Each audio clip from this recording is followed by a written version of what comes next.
All right. Let's move on to Afghanistan. There is a reason why Afghanistan is kind of something that I've paid a lot of attention to for the last 20 years. And I think if you would have asked most Americans 6 weeks ago, are there still troops in Afghanistan? Are there thousands of contract troops, you know, the Blackwaters, the people that retire from the military, then they go into private security? Are there thousands of contractors, military contractors currently in Afghanistan supporting the Afghan National Army? Are there thousands of U.S. citizens, reporters, people that work for NGOs, people that work for nonprofits? Are there thousands of Americans in Afghanistan? I think most Americans would be hard pressed to know the answer to that question. And I think 90% of Americans probably can't spell Afghanistan and or find it on a map. So it's interesting that this is now catapulted into the, you know, public zeitgeist, and everybody's talking about it. Everybody's having an opinion. Now, for the record, any of you guys have been watching for a while know that I barely graduated high school. I didn't finish college, and I'm like pretty much half a moron. So my opinion, take it with a grain of salt. But here's a couple things that I might have a little bit of an opinion on this that's a little bit valuable. And in the summer of 2000, so a year and a half before 9/11, I was in the Army. I was in Fort Riley, Kansas, bored out of my mind. And I was training with 3 other guys to go to what's called Special Force Selection. So if you want to be a Green Beret, you go to this month-long selection process where they just put you through this physical, rigorous hell. That's kind of their weeding out process to see who will snap mentally, who's physically weak, who can't like get along with people and work in a kind of leadership environment. And then if you pass that, then you go to a year-long course for most people where you learn a certain specialty, and you go through this thing called Robin Sage, which is like a month-long it's kind of like role-playing. It's kind of like cosplaying. You go out there as a soldier in North Carolina, and there's a bunch of farms around the military base, and a bunch of the farmers play insurgents, good guys, bad guys, whatever. And then if you pass that, you get your Green Beret, which is, I think actually, yeah, you get your Green Beret. So in the summer of 2000, I was training to go to that month-long selection course. And myself and 3 other people in our duty station, they got approved to go. We passed the little swim physical, and I think it was a 12-mile road march, and you had to score the physical fitness test, and you had to do some other stuff. So we passed that. We're getting ready to go to the 30-day selection process, which, by the way, there was 4 of us. We were all similar physical fitness. One of the guys kind of had an attitude problem. And not surprisingly, he rolled his ankle in the 30-day training and got sent back. And we never really got the whole story. I suspect in a moment of frustration, exhaustion, whatever, he probably lost his mind, and they were like, hey man, you're not the guy for special forces. I like to think I could have made it through that 30 days because at 21 years old, I was in the best physical shape of my life. I was a pretty good soldier. I was a squad leader, so I had some leadership ability. But as we were getting ready to leave for that, and man, I was in great shape. Man, that was probably like 50 pounds ago. As we were getting ready to leave for that, I can't remember what they call him, but the guy who re-enlists you in the Army, if you're coming to the end of your term and re-enlisting, he came to me and he said, hey, Scott, you're ETSing, end term service. That means you get out of the Army. You're getting out of the Army in September of 2000, and we're not sending you to the selection process until July or August of 2000. I can't remember what it was. Maybe I was even going to go in September. I don't think so. I think it was in August. And he said, you know, because it's so close to your exit date, we don't want to spend the money on you to go to selection unless you re-enlist. Now, maybe that was true. Maybe that was just some re-enlistment officer trying to get me to re-enlist because that was his job. And I'm like, hey man, this is kind of my plan. I hate Fort Riley, middle of nowhere in the middle of Kansas. I don't ever want to get stuck with a tank unit again, just cleaning up oil spills for 3 years. So I want to go to selection. And if I make it, great. I'll re-enlist for 6 years, 10 years, 20 years. I don't care because that's what I really want to do. If I don't make it, if I break my ankle, if I get washed out, if I'm not like mentally equipped to do it, then I'm just going to get out in September. And they're like, yeah, sorry, unless you have 6 months left on your contract or a year left on your contract, we're not going to send you. So for like 3 days, I kind of moped around because I was having to make this decision. Would I re-enlist for 3 years, go to this selection process, and then find out whether or not I can make it, And if I didn't make it, get stuck in Kansas for another 3 years. I went and saw the reenlistment guy. He said, oh, we can do this 6-year program where we get you a guaranteed duty station in Hawaii or wherever you want to go. And it was at that moment, like, I just felt like I was getting lied to, kind of like I did when I got recruited. And I just decided, you know what, I'm done with the Army. Too much could go wrong. Maybe I didn't have enough self-confidence. I don't know what it was. So I didn't go to selection. My 3 buddies went. The one who had a bad attitude washed out or rolled his ankle or whatever we want to believe. The other 2 ended up making it into special forces. They left. They got their Green Berets a year later. And it's been pretty hard to keep up with them on social media because at the time when social media was just getting big, all the special forces people were told, you know, don't be on that. We don't know if you'll be compromised. We don't want a bunch of pictures of you online. You might accidentally release some training stuff. So both of those people kind of went dark. They have not been on social media for 20 years. Once in a while, I'll get an email, a text, you know, we'll stay in touch because we've all had the same cell phone number since Fort Riley days. But I feel like I would have made it. I would have made it in July or August or September, whenever selection was. About a year later, I would have been getting out of special forces training around September 11th, 2001. As it is, the exit date on my contract, what I signed the paperwork to leave, is I got out of the Army September 11th, 2000. So 9/11 happens. Almost immediately, we start sending troops to Afghanistan once we realize it was the Taliban and Osama bin Laden who planned the 9/11. Obviously, he was the architect of 9/11. And, you know, I always had this conflict that, like, maybe the biggest regret or bad decision of my life is not just deciding to go, like, balls to the wall, go to selection, re-enlist. I would have made it through and I would have been in special forces. Now, my life obviously would have been radically different, or maybe my life would have ended in Afghanistan or Iraq or in a training accident. And so I've always had this weird, like, I don't want to say survivor's guilt because these people that I know that went did not die, thank God. But there's always been this weird thing, like, should I have gone? I was a really good soldier. Maybe I could have made a difference. Maybe I could have kept somebody alive. Like, this comes up in my mind every once in a while. And I just really, like, toil over and, like, did I make a big mistake? I've got a pretty amazing wife and kids and a great life. So maybe I made the best possible decision. Just all craziness that plays with my mind. So over the last 20 years, I've really kept up with what's gone on with Afghanistan. I have a friend who I won't say too much about, but he's a very, very high ranking officer in special forces. We were childhood friends. We were in Boy Scouts together. And now he's getting promoted to a very high status. He'll be in charge of a large swath of special departments within special forces. So I've got to hang out with him and get his firsthand experience from being in Afghanistan. My tutor, which I've mentioned to several of you that I hired a tutor because I want to sound like a complete dipshit on this podcast. He did several tours in Afghanistan and then went into Ivy League education. And so it's just really stayed really close and near and dear to me. So I'm going to start with this first clip of Biden because let's be clear, Bush Jr. and then Obama and then Trump and then Biden, they did plenty of things wrong in Afghanistan. And that's not just my opinion. That's the opinion of many generals who have served in that theater of operation. It's the opinion of a lot of people who remember back to the Russians trying to invade Afghanistan and the fact that they failed. So this is not a unique opinion that maybe we either shouldn't have been there or we should have been there with a more defined mission, or we should have been there for the long haul, AKA forever.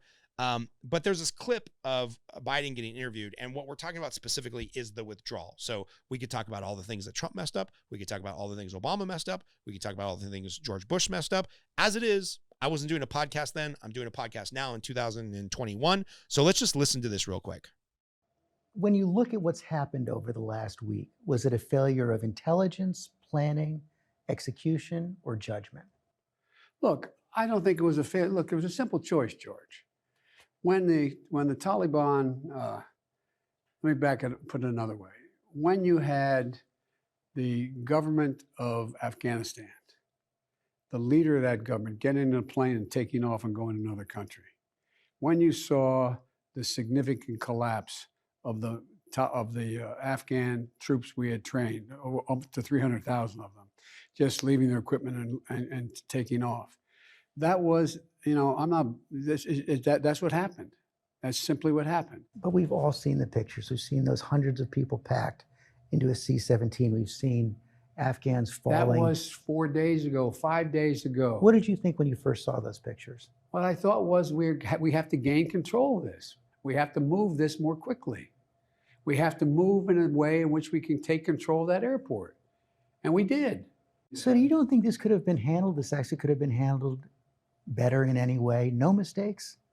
No, I don't think it could have been handled in a way that we're going to go back in hindsight and look, but the idea that somehow there's a way to have gotten out without chaos ensuing, I don't know how that happens.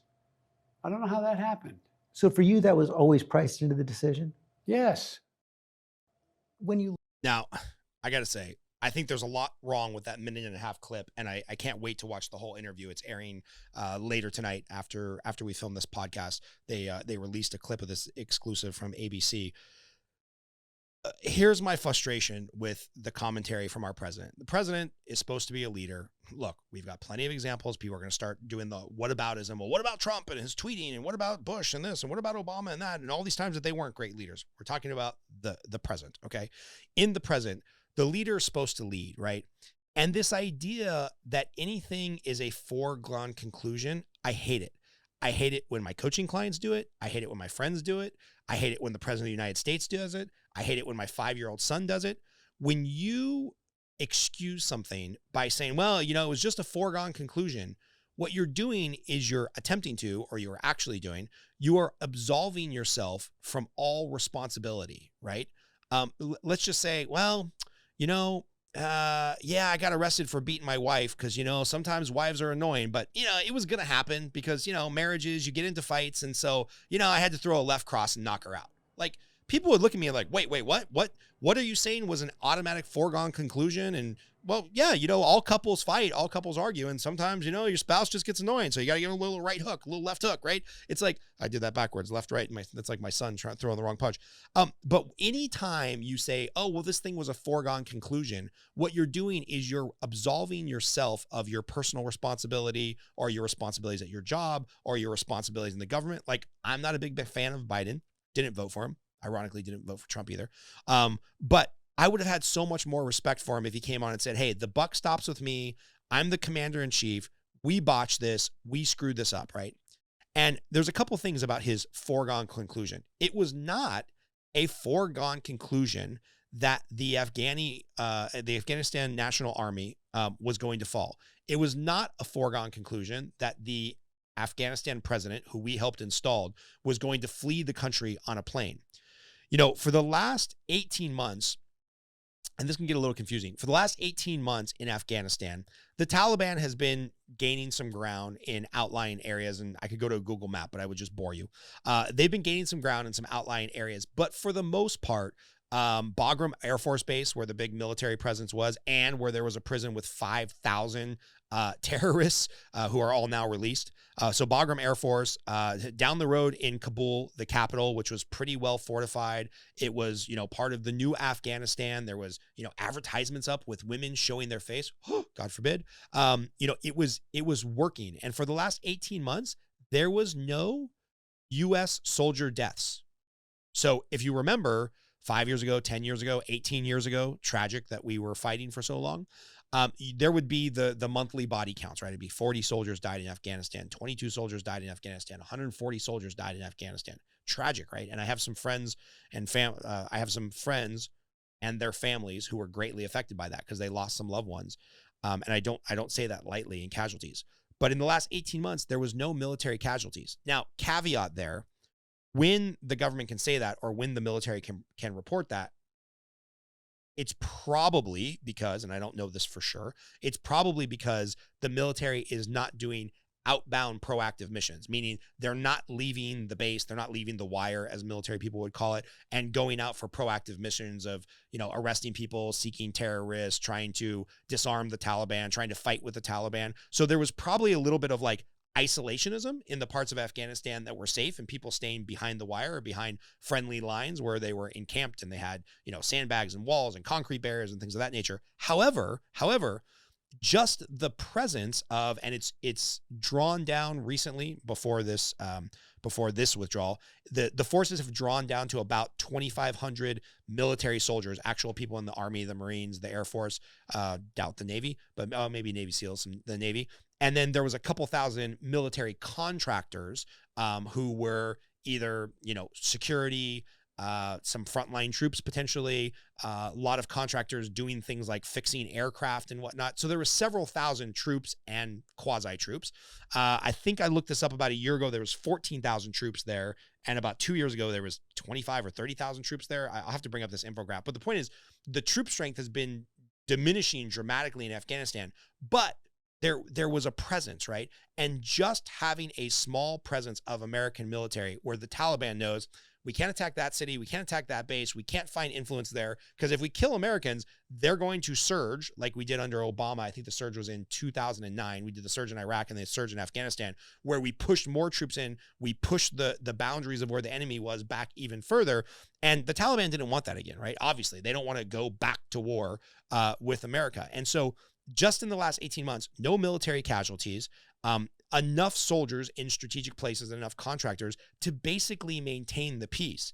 And this idea, there was a great opinion piece in CNN. And by the way, kudos to the journalistic community for being journalists, right? Asking the hard questions of President Obama, actually doing some reporting on what's going on, releasing, sadly, photos of the atrocities that are going on there as the Taliban hunts down people that they consider our enemies, and people falling from planes because they're desperately trying to get out of the country to America. So kudos to the journalistic society. But there was a great editorial from retired Lieutenant Colonel Jason Amarine, who served in Afghanistan. He talks about what I just talked about a little bit, about like this idea of like saying, oh, it was always going to fall. It was always going to fall back into Taliban hands. No, that's not the case. That didn't need to happen. And, credit to Obama and credit to Trump when they had their campaign speech of bring the troops home, no more endless wars, yada, yada, yada. Once they got into office and they understood the levity of the situation of like, hey, if we pull out of there, Kabul is going to fall. The president is going to flee the country. The Taliban is going to take over in days, weeks, or months. Then they said, okay, well, maybe we won't pull all the troops out. Maybe we'll surge. Maybe we'll leave contractors there. Maybe we'll leave permanent bases there. And it wasn't until the end of Trump's term that he ordered the full withdrawal of U.S. soldiers around May 1st. Biden extended that, but now he's saying he was beholden to it. Whatever. We don't have to get into the semantics of that. But basically what was happening is like as the withdrawal was happening, we were supposed to make sure that there was still security forces and that the Taliban wasn't taking back over, or we just don't withdraw, right? And so, I don't know why Afghanistan in particular has been this hotbed of bring the troops home when there hasn't been very many military casualties. There's been zero over the last 18 months and not very many at all over the last 2, 3, 4 years.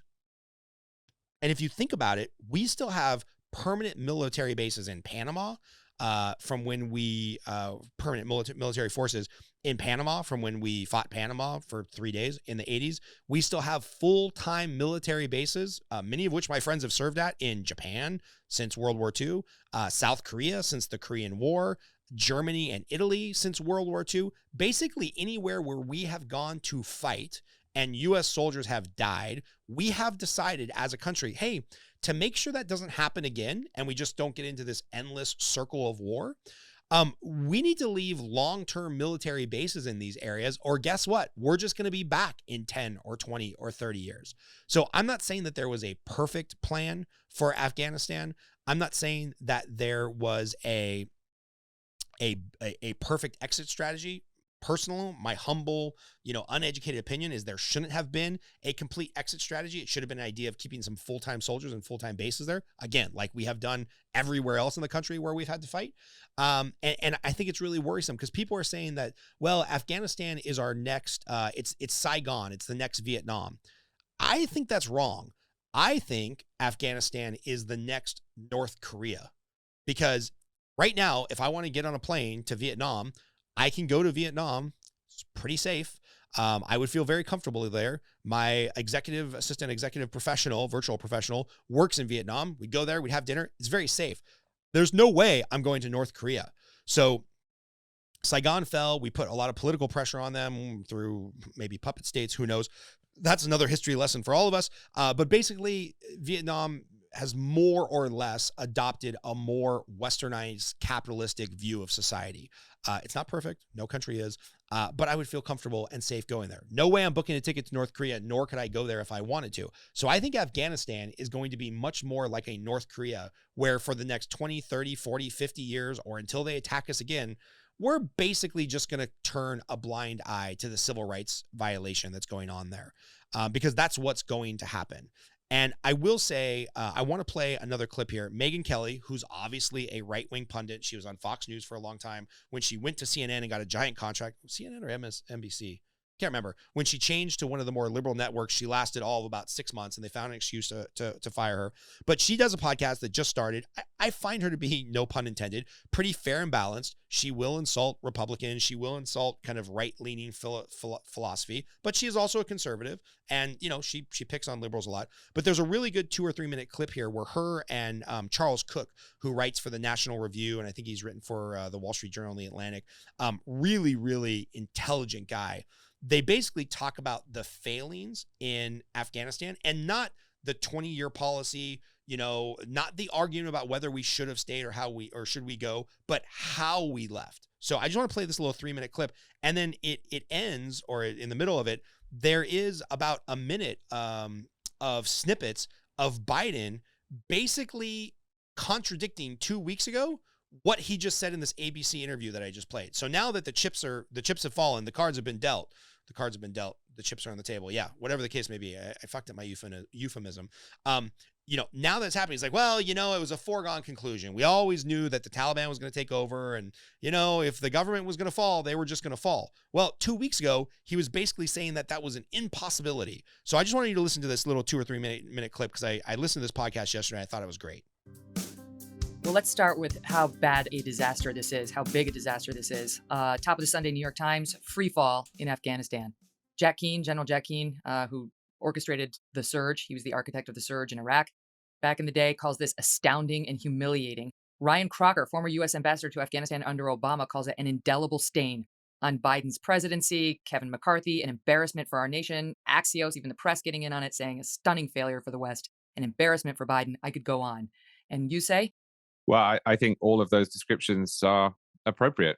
It's a disaster, and it is not acceptable or meaningful to respond to that sort of criticism by saying, well, what do you want to do then? Just stay forever, given that what we're talking about here is not the decision to stay or go, but the manner in which it was done, which was botched in a way no foreign policy execution has been botched in decades. The comparisons to Vietnam abound today, his Saigon moment. But before we get to that, the Biden promises. I mean, if you look back on Biden's history, and I remember when he was saying we should divide Iraq into 3 or 4 different states. Remember this? I mean, he's just been so out there on foreign policy for so long and so wrong. But unfortunately now he's actually president. So he gets to put these ideas into action. And you called him out for this in a column yesterday. It's been making the rounds, but we put together a budded soundbite of his predictions about what would happen in Afghanistan, and more importantly, what wouldn't happen. And well, let's talk about how wrong they were. Listen. Your own intelligence community has assessed that the Afghan government will likely collapse. That is not true. So what is the level of confidence that they have that it will not collapse? The Afghan government and leadership has to come together. They clearly have the capacity to sustain the government in place. Is a Taliban takeover of Afghanistan now inevitable? No, it is not. Because you have the Afghan troops have 300,000 well-equipped as any army in the world, and an air force, against something like 75,000 Taliban. It is not inevitable. Mr. President, some Vietnamese veterans see echoes of their experience in this withdrawal in Afghanistan. Do you see any parallels between this withdrawal and what happened in Vietnam, with some people feeling? None whatsoever. Zero. The Taliban is not the North Vietnamese army. They're not remotely comparable in terms of capability. There's going to be no circumstance where you see people being lifted off the roof of an embassy of the United States from Afghanistan. It is not at all comparable. You've spoken to the fact that the Taliban are sort of at their militarily strongest point that you've seen in 20 years. How do you feel personally about that, with the benefit of hindsight and all of the dollars and investments and American troops that were sent there? Relative to the training and capacity of the ANSF and the federal police, they're not even close. Wow. Yep. So I just wanted to play that to contrast the first clip that I showed you where he's like, well, it was inevitable. You know, the military fell and the president left and whatever. And, you know, I think it's insulting for a couple reasons. I think it's insulting because, you know, the Afghans who laid down their arms and didn't have some massive bloody fight against the Taliban, what do you want them to do, right? So the United States has been there for 20 years, telling them, training them, fighting alongside of them, saying, hey, man, we're in this with you. We're here to the end. We're going to make sure the Taliban doesn't take over. And then one day, Trump just announces, yeah, we're going to be out by May 1st. And then Obama says, and then Biden says, well, yeah, let's extend that to September 11th, right? What kind of PR bullshit is that where you're like, well, I'm just going to arbitrarily extend this and all of our troops will be out by 9/11. And I want to get my photo op as the president saying, see, I'm the one who ended the 20-year war. And then everything just falls apart quickly because the Taliban knows, oh, you have a hard exit date. You're starting to draw down troops. Let's just go, right? It's like, it's game time. It's their Super Bowl. They're going to try to run amok and just start taking back more and more positions as the troops are drawing down. Whereas, as I mentioned, and this is really a testament to the United States military, that just keeping 2,500 people, 5,000 people in country the last few months has been enough to basically keep the country stable. Afghanistan's fucking huge, right? You just heard him talk about how there was 75,000, presumably, well-armed Taliban troops, and they were effectively minding their P's and Q's until we drew down and we kind of let it be known that we're completely getting out of Dodge. And so I feel bad for these Afghan troops. And then, you know, there's this, I found this on News 18, which I don't know anything about News 18, but I found their information pretty reliable and they had some really cool infographics. They talked about how U.S. armed the Taliban, right? And now the Taliban has Black Hawk helicopters and they have tanks and they have what's called AMRAPs, which are military armored vehicles. But what's interesting, there's some interesting ads over here, which leads me to believe this is not a particularly newsworthy site, but whatever, they had good infographics. And then, you know, this is interesting, and this is going to tie back into why I feel bad for the Afghan troops. This was, Taliban seizes enormous amount of costly U.S. Military hardware that we abandoned. So you've got a bunch of Taliban troops taking these military armored vehicles and whatnot. And then there was this Twitter vehicle posted on the Taliban leader's website, which is crazy to me that the leader of the Taliban, you know, the people who like steal children and stone women and throw homosexuals off of roofs and cut off hands for thievery, you know, he has a Twitter page. Our former president does not, but that's another conversation. This is interesting.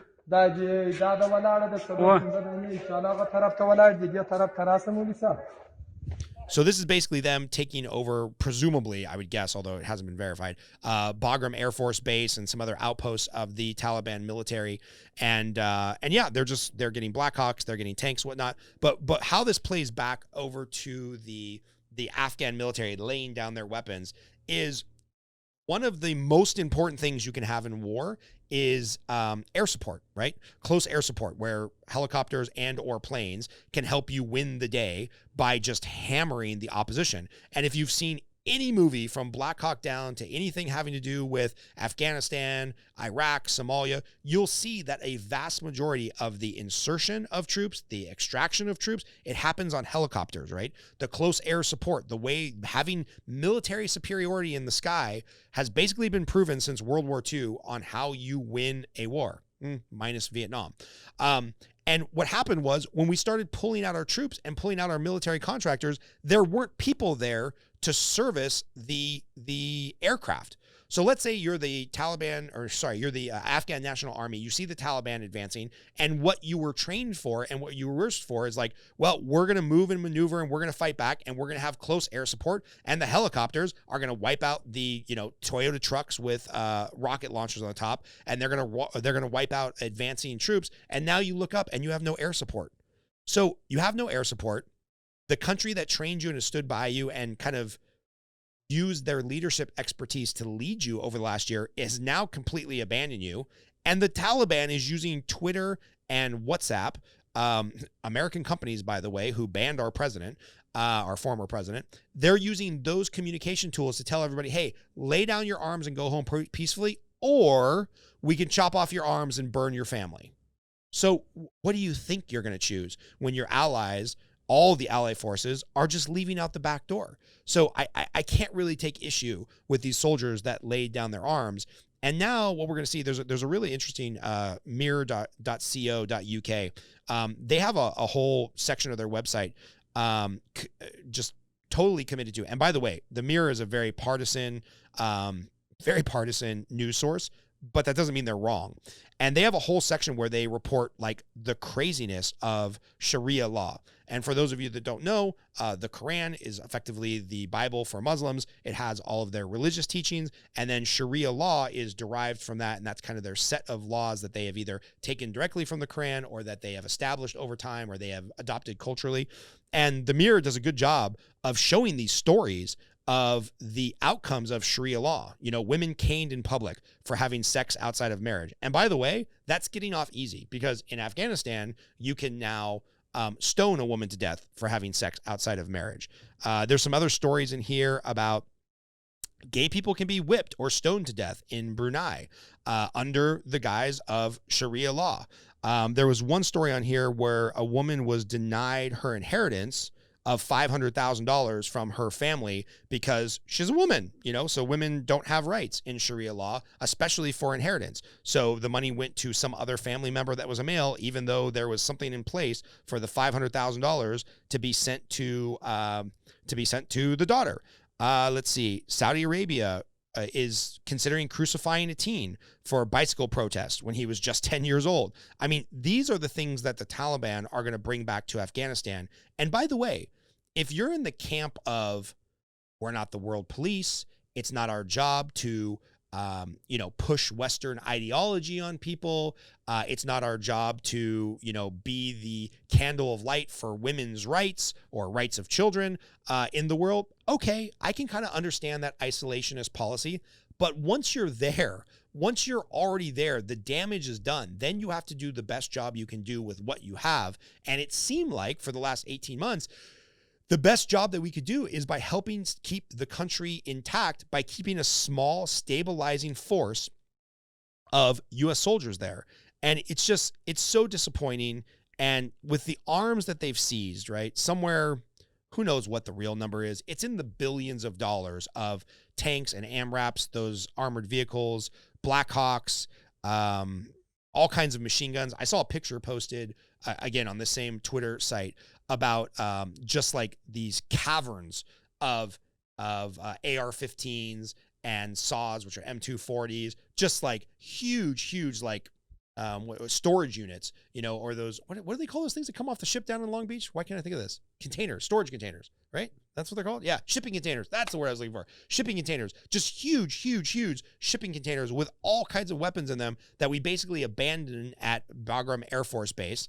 And so the Taliban just walked in there, took all of these weapons, released the 5,000 terrorists that were in jail there. And then as they came up on Kabul, they're like, hey, we already won. Your people, they abandoned you. We're going to kill you and your family. Just lay down your weapons, right? And they had a pretty bloodless confrontation in Afghanistan to take back the entire country.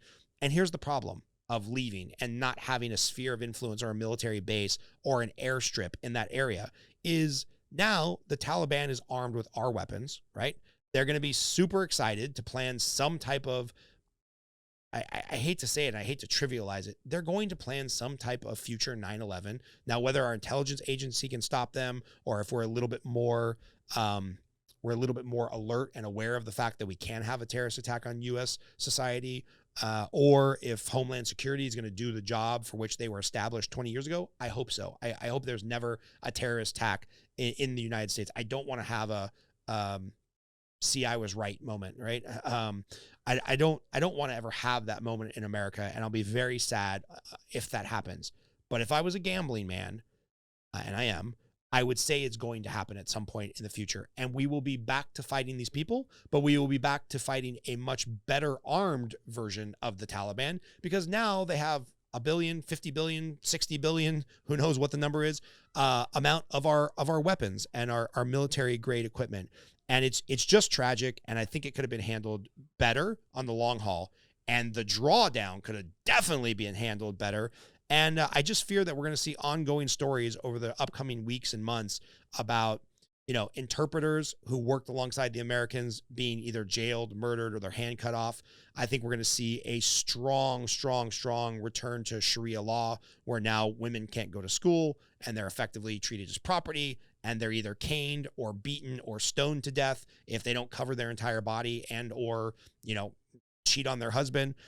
It's just really tragic. And it's to the point where it's really had me, it's just had my stomach in knots, and it's made me feel physically ill for everybody who fought there, whether they were a U.S. citizen, a multinational force, or whether it was an Afghan, that, the country was headed in the right direction. And even NPR, which is definitely no mouthpiece for the right-wing political sphere, it's pretty left-wing. Even NPR did this just tragic 30-minute podcast on The Daily, which is their daily podcast. It's very good, by the way, about one of the reporters they had on staff had become really close with a woman in Kabul who had been very vocal about the new Afghanistan, very vocal against the Taliban. And they had voice recordings from Telegram or Signal where the reporter was asking her questions, and then when she could get to Wi-Fi, she would respond. And so they just played the question and answer. And I think it was last Thursday or Friday they posted it. Maybe it was it might have been Monday by now. Maybe you can look that up, Chris, and we can put a link in there, the NPR, where they were interviewing the lady in Kabul. And you could just hear the despair in her voice of, starting last Wednesday or Thursday, hey, it looks like the Taliban might take over. We had to flee our house and leave all our worldly possessions. The Taliban's taking over. Now we're trying to find refuge here and hide here. Now we're here. Now we're trying to get to the airport. Oh, there's all these forms we have to fill out that I can't do because I don't have a computer. And then you can just feel the desperation in her voice escalating to, by the time she left the last message on Saturday or Sunday, that lady pretty much knows her and her family are dead. When they get found, because she was a very, very outspoken member of the new Afghanistan and very outspoken against the Taliban and Sharia law and the oppression of women, she's dead. I mean, if she doesn't get to an air base where they can extract her, because apparently they are still extracting thousands of Americans, American contractors, U.S. soldiers, and some Afghan nationals who I think there's like 10,000 right now on the way to the base in Texas for processing of amnesty immigrants. Unless she can get out, I don't think that lady's going to survive. And it's pretty horrific and it's pretty tragic. And, all the hopes and prayers, even though I'm not a religious person, with the people in Afghanistan that tried to stand up for something new and unfortunately are going to be under Taliban rule for the foreseeable future. And I think they'll be under Taliban rule until something so dramatic happens, we're back there again, or we're back to something in the region because, you got to have stabilizing forces. Japan, Germany, Italy, they just didn't change overnight. That's why, almost 80 years after the end of World War II, we still have full-time sources there. We still have full-time bases there. We still have full-time military there because it takes that long to help a nation get on better footing. And if you agree that Western values are better or superior to a more strict Muslim interpretation of Sharia law, then this is just going to be something that continues to haunt us and be part of the civil discourse and be part of world politics. So I'm hoping for the best. I'm not particularly optimistic. I feel for the people in Afghanistan, and those are my limited and somewhat uneducated, but researched thoughts.